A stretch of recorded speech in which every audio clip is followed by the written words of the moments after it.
하나님의 영이 오벳의 아들 아사랴에게 임하심에 그가 나가서 아사를 맞아 이르되 아사와 및 유다와 베냐민의 무리들아 내 말을 들으라.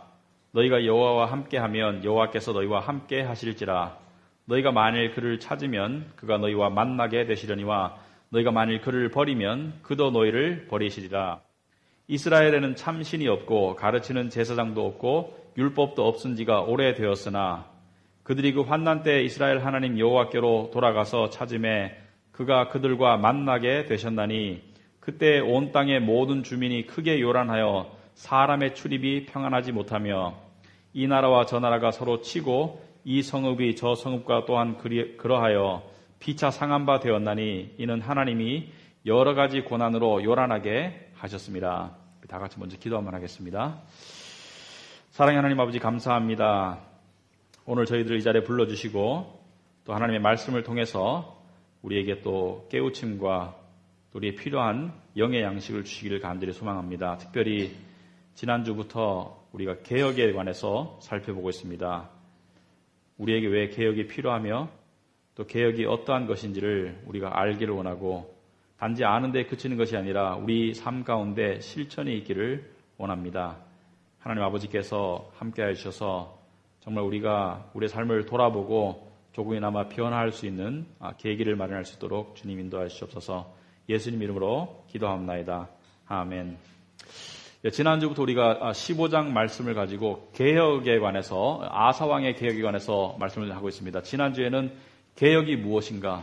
이 개혁이라는 것은 우리 인간의 지혜와 또는 인간의 어떤 그 이성과 과학적인 지식을 바탕으로 보다 나은 제도나 기구를 만들어내는 것이 사회적 개혁이라면 성경에서 말하는 개혁은 그러한 개혁이 아니라 하나님의 말씀대로 돌아가는 것이 개혁이다. 그래서 성경에서 말하는 개혁은 인간의 이성이나 인간의 지식이나 인간의 어떤 상식의 바탕을 둔 것이 아니라 성경 말씀에 비추어서 우리가 어디서 벗어났는지를 우리가 살펴보고 우리가 또 하나님께로 돌아가는 것이 개혁이라고 정의를 내렸었습니다. 그래서 이 개혁의 핵심은 바로 하나님을 찾는 것이라고 말씀을 드렸습니다. 개혁의 핵심은 하나님을 찾는 것, 그리고 하나님을 만나는 것, 하나님의 축복만 찾는 것이 아니라 하나님의 축복을 넘어서서 하나님 당신 자체를 찾는 것을 우리가 개혁이라고 했기 때문에 이것은 스스로 불가능한 일이고 성령님께서 우리를 도와주셔야 가능한 일이라고 말씀을 드렸습니다.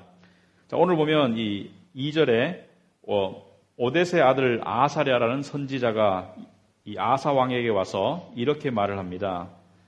아사와 및 유다와 베냐민의 무리들아 내 말을 들으라. 너희가 여호와와 함께하면 여호와께서 너희와 함께 하실지라. 너희가 만일 그를 찾으면 그가 너희와 만나게 되시려니와 너희가 만일 그를 버리면 그도 너희를 버리시리라. 여기 보면 여호와께서 하시는 말씀이 너희가 나를 찾으라. 하나님께서 당신을 찾으라고 하시는 이유가 무엇인가? 왜 우리는 이 개혁을 해야 하는가? 왜 우리는 삶의 개혁을 꾸준히 해서 하나님을 찾아야 되는가? 왜 하나님을 찾지 않으면 안 되는가?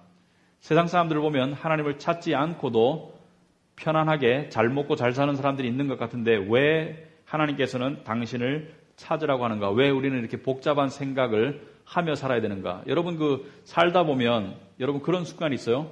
이렇게 백화점 쇼핑몰이나 또는 호텔이나 좋은 레스토랑에 딱 들어가면 갑자기 기분이 확 좋아지면서 뭔가 이렇게 이 기분이 으쓱해지고 이 만사가 잊어지고 그 다음에 이렇게 좀 삶이 아름다운 것 같은 그런 착각이 드는 그런 순간 있죠. 그런 것을 연속적으로 누리면서 인생을 속아가면서 살 수도 있겠더라고요, 사실. 가능하잖아요. 그렇게 하면서. 그런데 왜 우리는 이렇게 모여서 심각한 이야기를 듣고 또 심각한 생각을 하지 않을 수가 없는가? 그 이유를 예수님께서 마태복음 22장 32절에 이렇게 말씀하셨습니다. 나는 아브라함의 하나님이요 이삭의 하나님이요 야곱의 하나님이로라 하신 것을 읽어보지 못하였느냐. 하나님은 죽은 자의 하나님이 아니요 살아있는 자의 하나님이시니. 저는 그 이유가 이 말씀에 들어있다고 생각합니다. 하나님은 죽은 자의 하나님이 아니요 살아있는 자의 하나님이시니라. 바꿔 말해서 하나님을 떠나는 영혼들에게는 생명도 함께 떠난다는 것입니다. 하나님을 떠나는 사회나 교회나 국가에서는 생명도 하나님, 그 민족이나 국가를 떠나게 되어 있다. 왜? 하나님이 생명이시기 때문에, 하나님이 산자의 하나님이기 때문에 하나님을 나의 하나님으로 찾지 않는 자는 죽을 수밖에 없다는 것을 이야기하고 있습니다. 비록 우리 세대가 구원을 받았다고 할지라도 우리가 하나님을 찾는 것을 게을리하면 우리 다음 세대는 하나님의 생명을 발견하지 못할 가망이 많습니다. 역사적으로 봤을 때 유럽을 보세요. 한때 기독교 국가였던 많은 유럽 국가들이 지금은 많은 사람들이 교회도 다니지 않고 기독교인 인구가 2%도 되지 않는 그러한 나라들로 다 전락했습니다. 그래서 지금의 유럽 사람들의 대부분은 하나님을 알지 못하고 천국을 가지 못하고 나중에 하나님의 심판과 멸망을 받을 수밖에 없는 운명에 처해 있습니다. 왜? 이들의 잘못도 있지만 이들의 조상들이 하나님 찾기를 게을리했기 때문에, 특별히 믿는 자들이 하나님 찾기를 게을리했기 때문에, 믿는 자들이 하나님 찾기를 열심히 해서 자식들만 믿었어도 기독교인의 이 퍼센트는 그대로 유지했을 텐데 믿는 자들조차도 하나님을 찾는 것을 게을리했기 때문에 하나님께 버림을 받은 것입니다. 그런데 이것이 하나님을 찾지 않는 삶, 이것이 단지 이스라엘의 문제였느냐? 단지 이 본문에 나와 있는 이스라엘 사람들의 문제인가? 아니면 오늘날 우리들의 문제이기도 한가를 우리가 생각해 보아야 합니다. 여러분, 오늘날 기독교를 어떻게 표현할 수 있겠습니까? 바쁘기는 한데 메마른 기독교. 감정적인 쇼가 하나님의 임재와 혼돈되는 기독교. 하나님을 자랑하기보다는 자기들의 성취와 자기들의 규모를 자랑하는 기독교.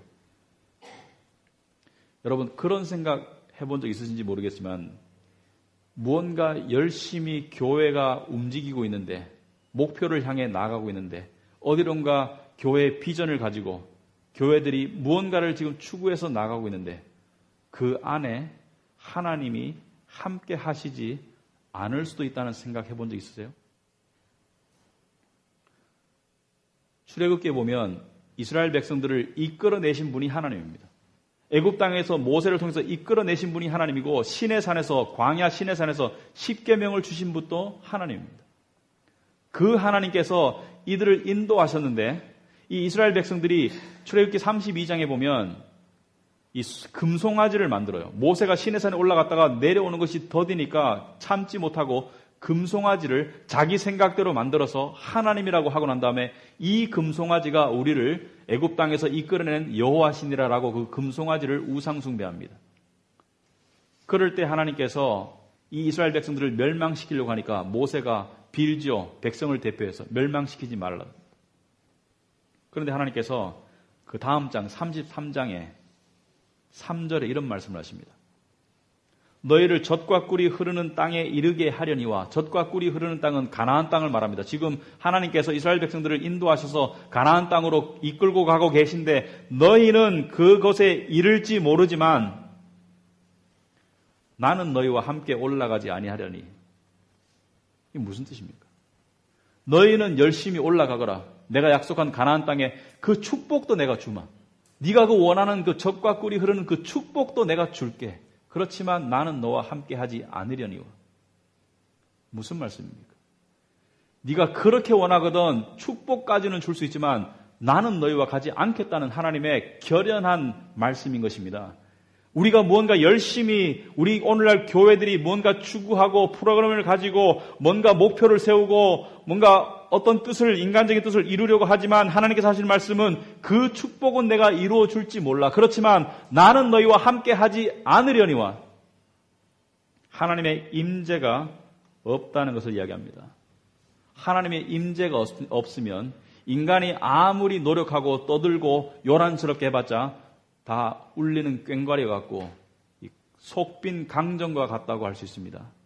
그래서 그날에 이르기를 많은 사람들이 나더러 주여 주여 하되 내가 너희를 도무지 알지 못하노라. 왜 그렇습니까? 하나님을 찾은 적이 없기 때문에, 하나님을 만난 적이 없기 때문에. 왜 오늘날 우리 교회가, 제가 심각한 얘기를 2주 연달아서 좀 죄송하지만 좀 들어주시기 바랍니다. 왜 오늘날 우리 교회가 그러한 이스라엘의 상황과 비슷하다고 할 수 있는가? 여러분 교회를 한번 보세요. 여러분 주위를 한번 둘러보세요. 우리 주위의 상황들을. 이단들은 판을 치고 전도 열심히 하는 사람들이 이단들이지 교인들이 전도합니까? 교회들은 부패해가고 교인들은 영적으로 나태해지고 힘이 없고 무기력한 상황 속에서 다들 힘들어하고 우리에게 들려주시는 하나님의 음성을 들을 줄 알아야 합니다. 너희가 나를 찾지 않으면, 너희가 나를 죽도록 찾지 않으면 너희는 죽으리라. 이것이 하나님의 메시지입니다. 이스라엘을 향해서 하나님께서 너희가 나를 찾으라고 하는 그때 상황이 어떤 상황이길래 하나님께서 이들에게 하나님을 찾으라고 했는가? 그 이유가 3절에 나와 있습니다. 이스라엘에는 참 신이 없고 원래 원어상에는 참 하나님이 없고 이렇게 해석하면 되겠습니다. 참 하나님이 없고 가르치는 제사장도 없고 율법도 없은 지가 오래되었으나 세 가지가 없다는 얘기죠. 우리가 제주도를 말할 때 삼다의 섬이라고 합니다. 돌과 바람과 여자가 많은 곳이 제주도다. 근데 이 이스라엘이 산무의 나라다. 참 하나님이 없고 가르치는 제사장이 없고 율법이 없는 나라다. 얼마나 오랫동안 그렇게 되었는지 모르겠지만 그런 지가 오래되었다고 이야기합니다. 그런데 이 시대가 어느 시대를 말하는 것인지는 분명하지 않지만 추측건대 아마도 사사들이 다스리던 사사의 시대가 이때를 말하는 것이 아니냐라고 학자들이 이야기합니다. 사사의 시대라는 것은 모세가 이스라엘 사람들을 40년 동안 광야를 지나게 하고 난 다음에 마지막에 여호수아가 모세의 뒤를 이어서 이들을 가나안 땅에 들여보내고 그리고 가나안 땅의 거민들을 멸망시키고 그 땅을 정복하고 그리고 그들을 정착시키고 난 다음에 여호수아가 죽습니다. 그리고 그 뒤에 약 250년, 300년 동안 12명의 사사들이 왕이 아니라 사사들이 이 이스라엘을 다스린 시대가 있는데 대표적인 사사가 기드온, 데보라 또는 삼손 이러한 사사들입니다. 그래서 사사기는 구약 성경의 여호수아 다음에 나오는 책이 사사기인데 이 사사들이 다스리던 이 시대의 특징이 하나 있습니다. 여러분이 사사기를 한번 읽어보세요. 그러면 거듭해서 나오는 문구가 있습니다. 어떠한 문구냐? 예를 들어 사사기 마지막 장 21장 25절이면 그때 이스라엘의 왕이 없었으므로 사람이 각기 자기의 소견에 옳은 대로 행하였더라. 왕이 없었다는 것은 인간적인 왕이 아니라 하나님의 다스림이 없었기 때문에 사람들이 각기 자기의 소견에 옳은 대로 행하였더라. 여기서 이스라엘은 오늘날 교회를 상징합니다. 하나님의 임재하심과 하나님의 다스림과 하나님의 나라가 임하지 않기 때문에 교회들이 자기가 보기에 옳은 대로 행하였더라. 이렇게 해석해도 무관할 것입니다. 그래서 이 사사기를 읽어오면 혼탁하고 혼란한 시대라서 경악할 만한 사건들이 많이 일어나는데 그 중에 하나 제가 이야기를 하나 말씀을 드릴게요. 잘 들어보세요. 재미있게. 그 당시에 이스라엘 북쪽에 에브라임이라는 지역에 레위 지파의 제사장이 있었습니다. 이 제사장이 남쪽에 내려와서 예루살렘 근처의 베들레헴이라는 작은 마을에서 첩을 하나 얻어요. 여러분, 하나님의 제사장이 본부인을 내버두고 첩을 하나 얻습니다. 그런데 이 첩이 제사장과 살다가 간음을 하고 제사장에게 맞아 죽을까봐 친정으로 도망을 갑니다. 그래서 이 제사장이 첩을 데려오려고 이 장인이 있는, 이 친정이 있는, 이 처가가 있는 이 베들레헴에 가서 이 장인과 만나니까 장인이 기뻐합니다. 왜? 자기 딸을 되찾으러 왔기 때문에. 그래서 융숭한 대접을 하고 며칠을 머물고 난 다음에 이 첩을 데리고 다시 북쪽 자기 마을로 돌아가다가 밤에 날이 어두워서 베냐민 지파가 사는 땅에 이르러서 이스라엘 12지파 중에 베냐민 지파가 사는 땅에 이르러서 하룻밤을 묵고자 하되 여관이 없습니다. 그런데 그 중에 한 노인이 굉장히 인심 좋고 관대한 노인이 제사장 젊은이여 우리 집에 머무시게 이래가지고 그 집에 첩과 함께 들어가는데 밤에 동네 남자들이 대문을 쾅쾅 두드립니다. 그래서 이 주인이 나가보니까 이 동네 사람들이 하는 말이 지금 너희 집에 머물고 있는 그 남자를 내어보내거라. 우리가 그와 동성애를 하리라. 그러니까 그 당시에 유대 문화에서 손님의 안전을 지키는 것은 가문의 명예와 직결되기 때문에 목숨을 걸고도 지켜야 됩니다. 그래서 이 노인이 하는 말이 그러지 마라. 내 딸과 이 제사장이 데리고 온 첩을 너희들에게 줄 테니까 너희들 마음대로 하거라. 그렇지만 이 손님은 건들지 마라. 라고 실강의를 하고 있는데 이 제사장이 그것을 듣고 난 다음에 자기의 첩을 대문 밖으로 내몰아 버립니다. 그래서 이 처벌받은 동네 남자들이 밤새도록 돌아가면서 이 여자를 성폭행해가지고 아침에 이 여자가 문지방에 엎어져 죽어 있습니다. 소위 말하는 윤간을 당한 것이죠. 그래서 이 제사장이 아침에 그 첩의 시체를 나귀에 싣고 자기 고향으로 돌아가서 집에서 칼을 꺼내서 이 시체를 12도막을 냅니다. 그리고 한 도막씩을 각 지파에게 보냅니다. 12지파에게. 이스라엘 12지파에게 시체를 한 도막씩 보내요. 그래서 이 시체 한 조각을 받은 12조각 중에 한 조각씩을 받은 지파들이 이게 웬일인고라고 이렇게 수소문을 해보니까 베냐민 지파들이 이 제사장이 했던 일을 알고 난 다음에 나머지 11지파가 힘을 모아서 베냐민 지파를 거의 몰살시켜버립니다. 성경에 이런 이야기가 기록되어 있냐고요? 사사기 19장에 나오는 이야기입니다. 여러분 한번 보세요. 사사기 19장, 나중에 지금 말고 사사기 19장에 나중에 읽어보세요. 제가 한 이야기가 그대로 적혀 있을 것입니다. 여러분, 오늘날 사회나 교회가 이것과 다를 게 뭐가 있겠습니까? 여러분, 이번 주에 신문 보시면 이번 주에 일어난 사건만 제가 몇 개 간추려서 보도를 해드릴게요. 50대 남자가 자기랑 동거하던 여자에게 200만 원씩을 주고 동거했는데 이 여자가 돈이 작다고 하니까 그 여자를 죽여버렸어요. 어느 집에서는 부인이, 자식이 3명인가 있는 부인이 내연남과 짜고 남편을 죽여서 그 시체를 다락방에 넣어놓은 상태에서 4년 반 동안 내연남과 3명의 자녀와 함께 살았어요. 한 집에서. 시체를, 남편 시체를 다락방에 넣어놓고 애들은 아버지가 죽어서 다락방에 갇힌지도 모르고 아버지가 멀리 가신 줄 알아요. 그래서 발각되어 가지고 애들은 고아원에 보내지고 이들은 경찰서에 잡혀갑니다. 이것이 이 사사의 시대나 우리의 지금 시대나 다를 게 뭐가 있습니까? 그런데 사사의 시대에 3가지가 없었다는 것입니다. 뭐가 없었느냐? 참 하나님이 없었고 가르치는 제사장이 없었고 율법이 없었다고 하는데 이게 이해가 안 되는 말이죠. 왜? 이스라엘은 하나님의 나라입니다. 이스라엘은 하나님의 성막이 있었고 하나님을 예배했고 하나님께 제사 드렸고 하나님의 나라인데 어떻게 하나님이 없을 수 있는가? 둘째로 이스라엘의 12지파 중에 레위 지파는 태어나면서 자동적으로 제사장이 됩니다. 그죠? 그런데 레위 지파가 멸족하지 않았는데 어떻게 제사장이 없을 수가 있는가? 레위 지파는 태어나면 자동으로 제사장이 되는데. 그리고 이 당시에는 모세가 쓴 오경, 창세기부터 신명기까지, 창세기, 레위기, 민수기, 창세기, 출애굽기, 레위기, 민수기, 신명기, 이 오경이 분명히 있었는데 율법에 말씀이 없었다는 것이 말이 되는가? 그런데 여러분 자세히 보세요. 자세히 보시면 하나님이 없다고 하지 않고 뭐라 그랬습니까? 참 하나님이 없었다.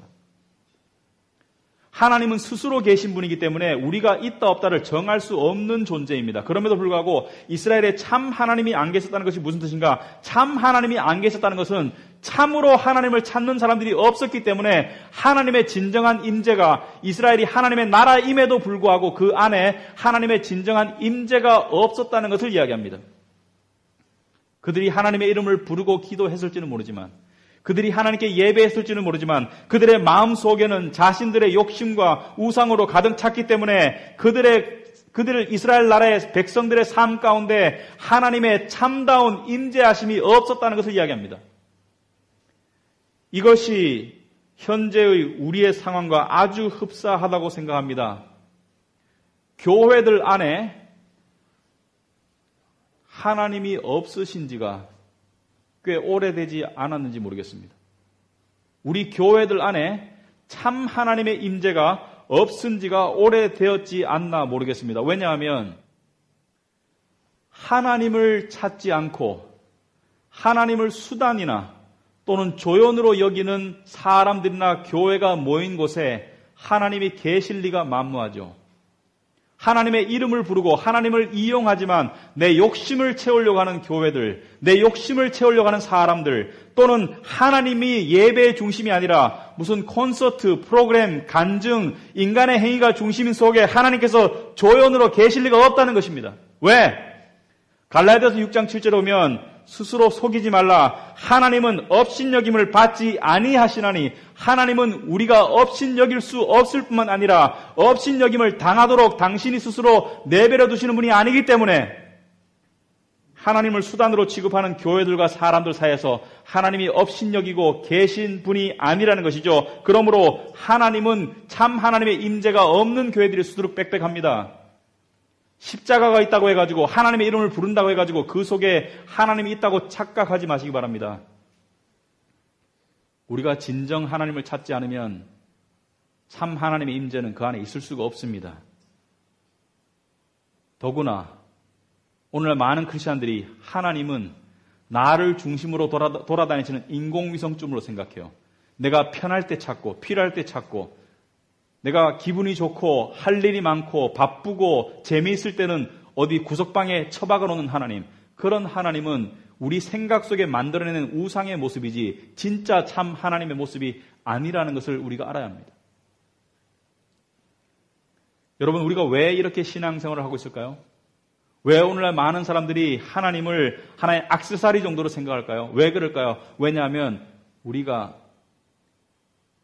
참 하나님을 원하지 않기 때문입니다.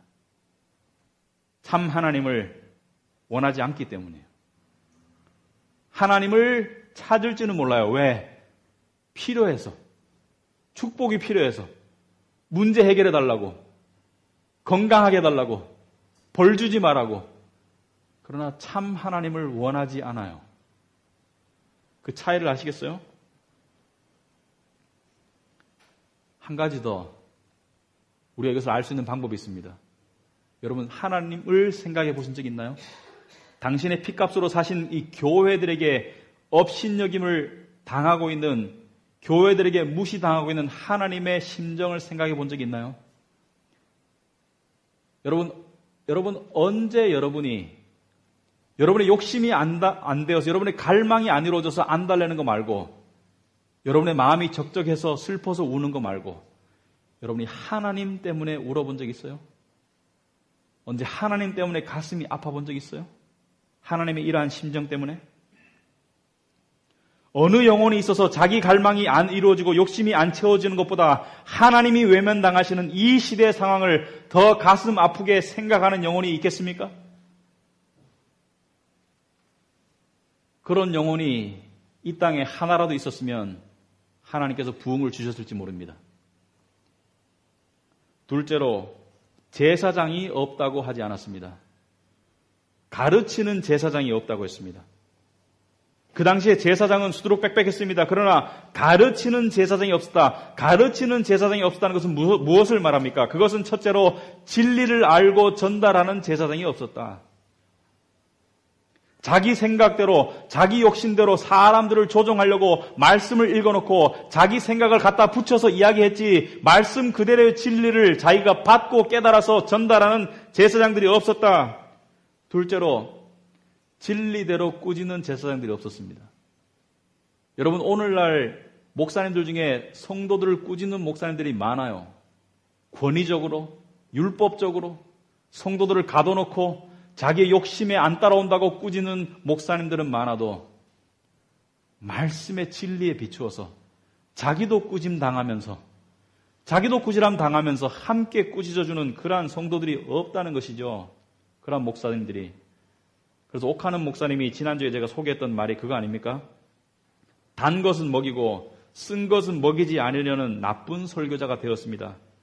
복음을 변질시켰다는 주님의 질책 앞에서 나는 아니오라고 말할 수 있는 한국교회 목회자가 어디에 있겠습니까? 이게 옥하는 목사님의 절규였죠. 사사기 때나 지금의 상황이나 별로 다를 것이 없습니다. 지금도 이 땅에서는 매년 수백 명, 수천 명의 신학생들이 쏟아져 나옵니다. 목사님들이 임지가 없어서 택시 운전하고 놀고 계신 분이 지금 수두룩빽빽해요. 앞으로 더 생길 겁니다. 왜? 교인들은 줄어들고 목사들은 더 늘어나니까. 갈 데가 없어요. 저를 포함해서 하나님이 우리 목회자들을 봤을 때 정말 쟤는 진정한 가르치는 목사라고 하나님께서 인정할 목사가 몇 명쯤 되겠습니까? 때때로 목회를 하다 보면 개인적으로 힘들 때가 있습니다. 사람이나 상황 때문에 힘들 때도 있지만 그것보다 더 힘든 것은 내가 목사로서 부름을 받은 사람인가에 대한 의심이 들 때가 힘듭니다. 여러분 앞에서 이런 말해서 좀 헷갈리실지 모르지만 저도 인간인지라 혹시 하나님이 실수하신 것인가 아니면 내가 실수했는가? 하나님은 실수하실 리가 없겠죠. 왜? 하나님은 전능하신 하나님이니까 하나님이 실수하지 않으셨다고 가정할 때 내가 실수로 지금 여기서 이 자리에 서 있는 것이 아닌가 라는 생각을 할 때가 자주 있습니다. 능력이 부족해서는 2차적인 문제입니다. 제가 그런 생각을 하게 되는 가장 커다란 이유는 내 안에 하나님의 목회자로서의 자질이 너무나 부족하기 때문에 그렇습니다. 이것은 여러분에게 겸손하기 위해서 그런 말 하고 있는 것이 아니라고 생각합니다. 실제로 그렇게 느낍니다. 실제로 내가 너무 내 안에 자질이 없어서 내가 이렇게 서 있는 것이, 내가 목회를 하는 것이 내가 잘못된 착각이 아닌가. 때때로 이런 말씀을 제가 드려야 됩니다. 그래야 제가 위선자가 안 될 것 같아요. 솔직히 그렇습니다. 그런데 여러분을 바라보면서도 똑같은 생각을 합니다. 죄송하지만. 여러분들도 성도의 자격이 있는가? 저와 여러분이 하나님의 자녀의 자격이 있는 사람들인가?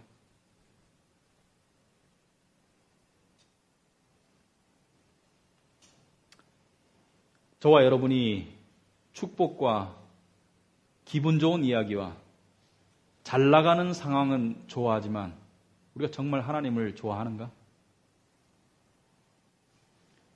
인내가 필요하거나 조금의 희생이 요구될 때는 욕하고 도망가고 싶지 않아요? 다 팽개치고 그냥 편안하게 교회 다니면서 편안하게 살고 싶은 마음.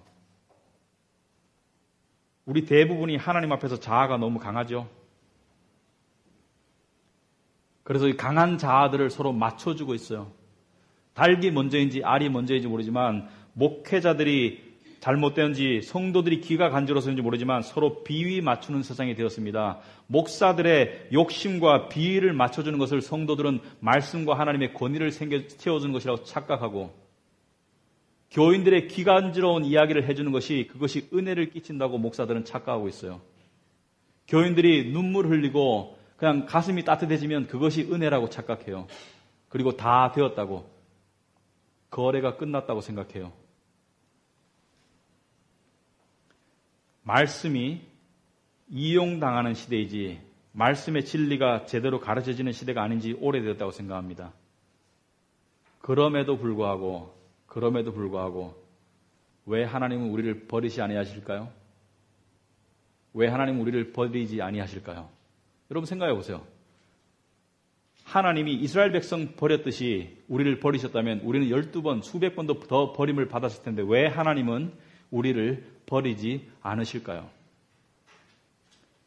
우리가 좋아하는 찬양 중에, 찬송 중에 나 같은 죄인 살리신 그 은혜 놀라워, Amazing Grace라는 찬양이 있죠. 나 같은 죄인 살리신 그 은혜 놀라워. 가사를 좀 바꿔야 되겠습니다. 나 같은 죄인 살리신 그 은혜 이상해. 이상하지 않아요? 여러분이 하나님의 입장이 조금이라도 되어본다면 나 같은 죄인 안 버리시는 그 은혜가 이상하지 않아요?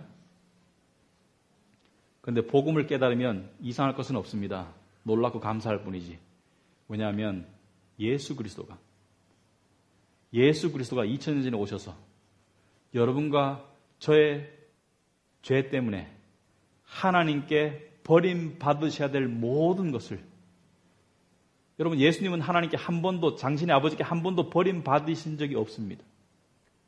항상 하나님과 예수님과 성령님은 함께 계셨지 버림받거나 분리된 적이 없으신 주님께서 십자가에서 나의 하나님 어찌하여 나를 버리시나이까?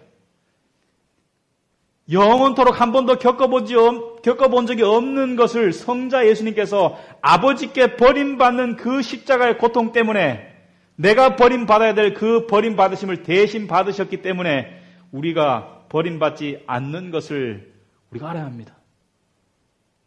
그러므로 우리는 구약의 이스라엘보다는 더 복된 존재들입니다. 왜? 우리에게는 버림받음이 없으니까요. 그렇다고 우리가 뻔뻔해야 될까요? 그렇지 않죠. 세 번째로 율법이 없었다고 합니다. 율법이. 율법도 없은 지가 오래되었으나 그 당시에 모세의 오경이 있었는데 왜 율법이 없었다고 말하는가? 여러분 오늘날도 다른 건 몰라도 성경책은 다 집집마다 다 있어요. 심지어 컴퓨터에도 깔려있고 휴대폰에도 깔려있습니다. 말씀은 있지만 율법이 없다는 것은 말씀은 있지만 말씀의 권위나 말씀의 생명이 없다는 것을 이야기하는 것입니다. 마치 오늘날처럼 말씀의 글귀는 있을지 몰라도 말씀의 권위가 없어서 말씀을 읽기는 하지만 장신구에 불과하죠. 그리고 말씀과 내 생각이 서로 부딪힐 때는 과감히 말씀을 던져버릴 준비가 되어 있죠. 왜? 내 생각과 내 느낌이 중요하지 하나님의 말씀이 그만큼 중요합니까? 하나님의 말씀 때문에 내 생각과 내 느낌을 억누르고 말씀 앞에 순종할 때가 우리가 몇 번 있습니까?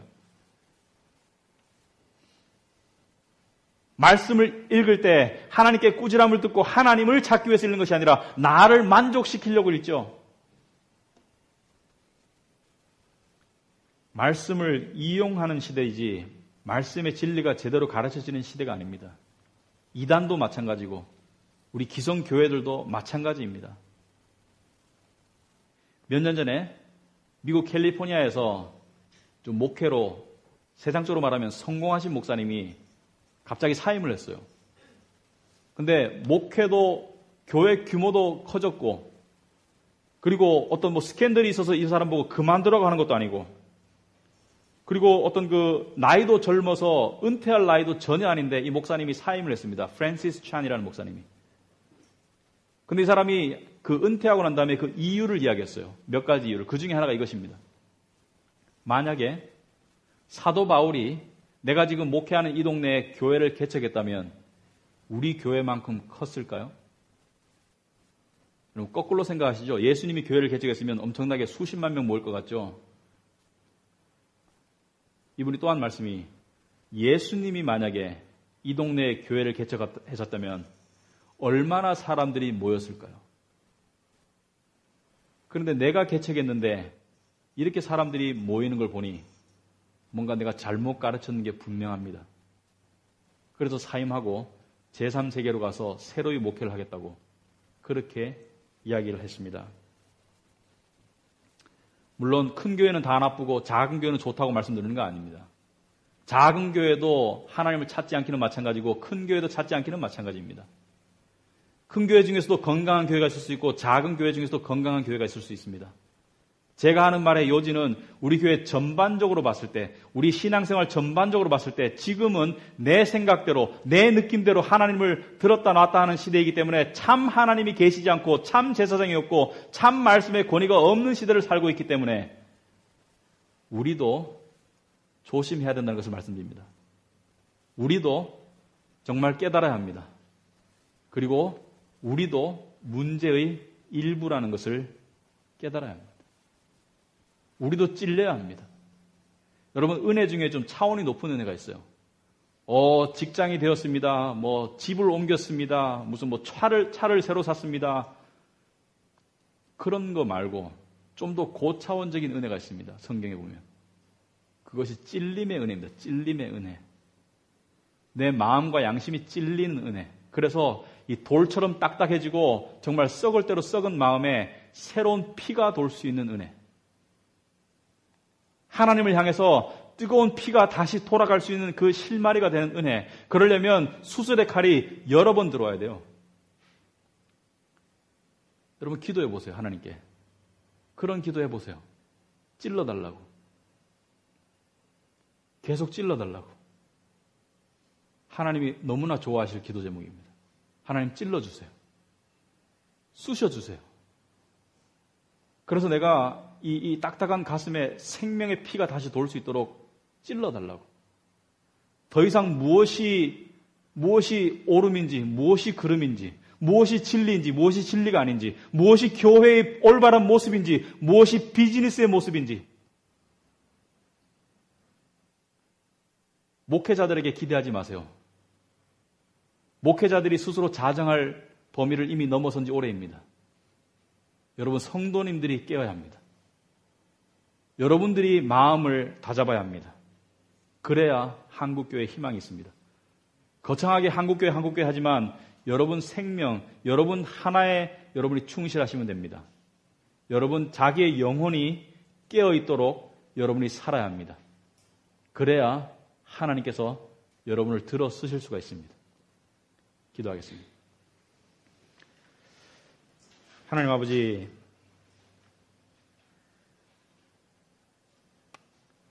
좀 심각한 얘기를 했습니다. 하지만 우리의 상황은 이보다 더 심각하면 더 심각했지 덜 심각하지 않다고 생각합니다. 우리가 하나님을 정말 원하는지요?